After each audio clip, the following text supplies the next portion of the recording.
आप देख रहे हैं सिटीजन वाइज, जहां हर खबर आपकी आवाज बनती है। जी हां, मैं हूं शब और आज हम आपके लिए लाए हैं सबसे ताजा, सबसे सच्ची और सबसे महत्वपूर्ण खबरें सीधे आपके शहर और देश से। तो बने रहिए हमारे साथ, क्योंकि यहाँ हर खबर है आपकी समझ के लिए और हर सवाल का जवाब है साफ साफ। तो चलिए शुरू करते हैं आज की ताजा खबरें। बाबा साहब भीमराव अंबेडकर को श्रद्धांजलि अर्पित करने के बाद समाजवादी पार्टी के अध्यक्ष अखिलेश यादव ने एक बार फिर से भारतीय राजनीति में गर्माहट बढ़ा दी है। लखनऊ में आयोजित कार्यक्रम में उन्होंने बाबा साहब की प्रतिमा पर माल्यार्पण कर उनके योगदान को याद किया और संविधान की रक्षा का संकल्प दोहराया। इसके बाद मंच से बोलते हुए अखिलेश यादव ने सीधे तौर पर भारतीय जनता पार्टी पर तीखा हमला बोला। उन्होंने कहा है कि आज देश में संविधान और लोकतंत्र खतरे में है और जो ताकतें इसे कमजोर करने का प्रयास कर रही हैं, उन्हें जनता आने वाले चुनावों में जवाब देगी। देखिए इस वीडियो में। बाबा साहेब भीमराव अम्बेडकर जी को आज हम सब लोग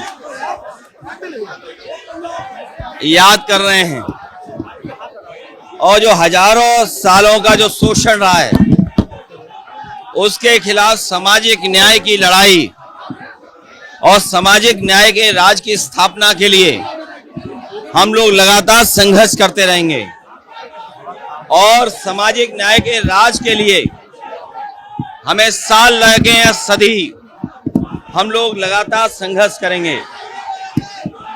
हमने सुना था कि कुछ लोगों ने लोकसभा के समय पर भारतीय जनता पार्टी के लोगों ने कहा था कि 400 की सीटें जीत जाएंगे तो संविधान बदल देंगे।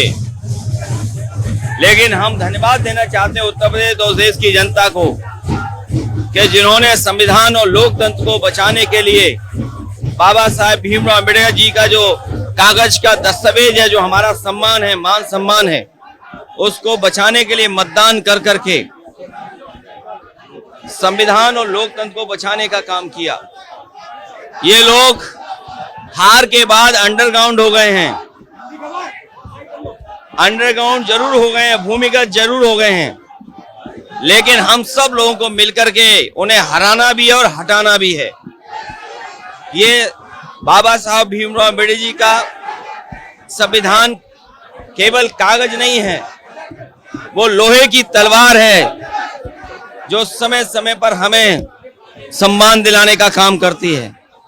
संविधान हमारे लिए ढाल है, संविधान हमारी संजीवनी है, संविधान हमें न्याय दिलाता है। संविधान बाबा साहब का वो है जो हमें आगे बढ़ने का और बराबरी का मौका देता है। संविधान हमारा रक्षक है और संविधान के लिए हम लोग लगातार बचाने के लिए बाबा साहब भीमराव अम्बेडकर जी के सिद्धांतों को आगे बढ़ाने का काम करेंगे।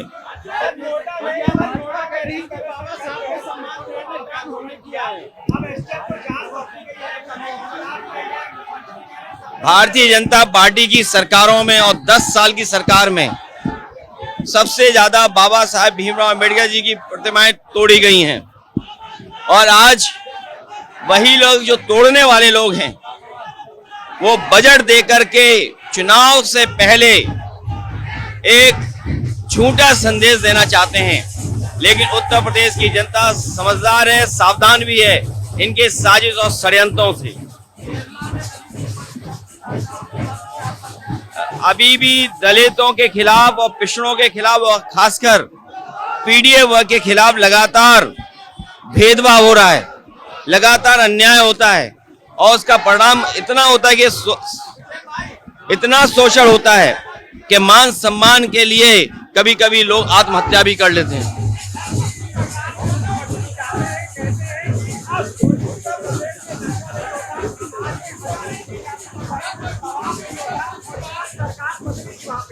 जहां बाबा साहब भीमराव अम्बेडकर जी की जयंती पर हम लोग याद कर रहे हैं उन्हें, मुख्यमंत्री जी से बड़ा झूठ बोलने वाला कोई संत नहीं हुआ अभी तक।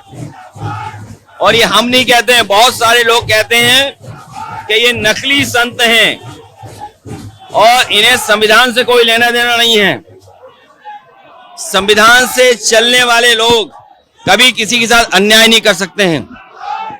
और जो नोएडा में हुआ है, इसी सरकार की नाकामी की वजह से नोएडा हुआ है। इनकी जो LIU इंटेलिजेंस क्या वनस्पति की वजह से या चुनाव प्रचार में बंगाल चले गए थे साथ, क्या सरकार को पता था, जानकारी थी, उसके बावजूद भी सरकार ने होने दिया।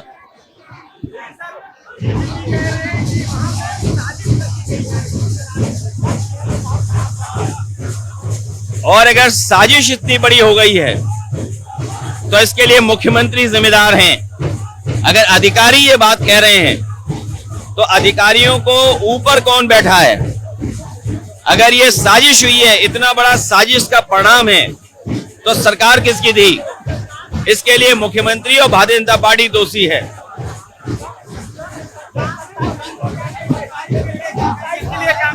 27 में क्या कहना है? 27 में बीजेपी हटने वाली है और हम सब लोग मिलकर के बाबा साहेब भीमराव अम्बेडकर जी का संविधान को संरक्षण और संविधान के तहत सामाजिक न्याय के राज की स्थापना करने का काम करेंगे। ये थी आज की ताजा खबरें। अगर आपको हमारी रिपोर्ट पसंद आई हो तो लाइक करें, शेयर करें और हमारे चैनल सिटीजन वॉइस को सब्सक्राइब करना ना भूलें। मैं उषा और हम फिर मिलेंगे अगली खबरों के साथ, सीधी साफ और आपकी आवाज के लिए। तब तक जुड़े रहिए सिटीजन वॉइस।